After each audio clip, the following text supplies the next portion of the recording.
It was colon rectal cancer. Well, it was devastating because I had no insurance. And so what do I do from there? And Cherie was one of the first people that called me and said, not to worry, we're gonna take care of you.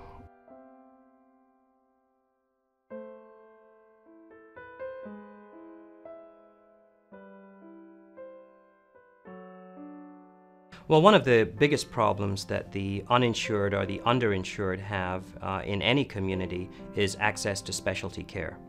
Project Access provides that ability of people to get specialty care for conditions that would otherwise go untreated.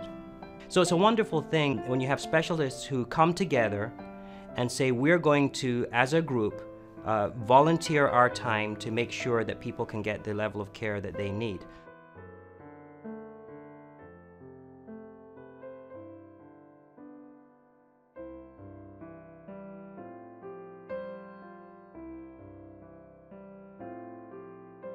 Before Project Access came into being, if you did not have medical insurance, you could get primary care at our local community clinics, or you could go to an emergency room. We formed Project Access to supplement the community clinic care and to reduce the use of emergency rooms by having a network of specialists and hospital services and pharmaceuticals that our community clinics did not have available. There's a huge need for the uninsured in Spokane County. There are 52,000 uninsured in the county. A lot of those people are working, but they just don't have a job that provides them insurance, or because of their salary they can't afford insurance. This is one program that keeps people productive, allows them to stay in the workforce, and allows their medical needs to be met without devastating their family or having them quit their job. After I got done with my heart surgeries, I was back to work probably, well, there was some healing time, of course, I mean, it's heart surgery, but I would say within about 6 to 8 weeks. Nothing huge, part-time at first, you know, just to make sure I was okay.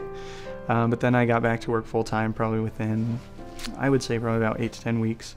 I've been working full-time ever since, and I finally got a job about 1.5 years ago that allowed me to get insurance. And then what that does for the community is, on the one hand, it helps us address what we all want to address, and that's to make sure that human beings have care for themselves and their family. That's the first thing. The second thing it does is it gets people well so that they can go back to work, so that they can contribute to society, so that they can get health insurance, so that they can then get off the subsidized care. By knowing that I was being taken care of, I knew that I was gonna get well. They saved my life.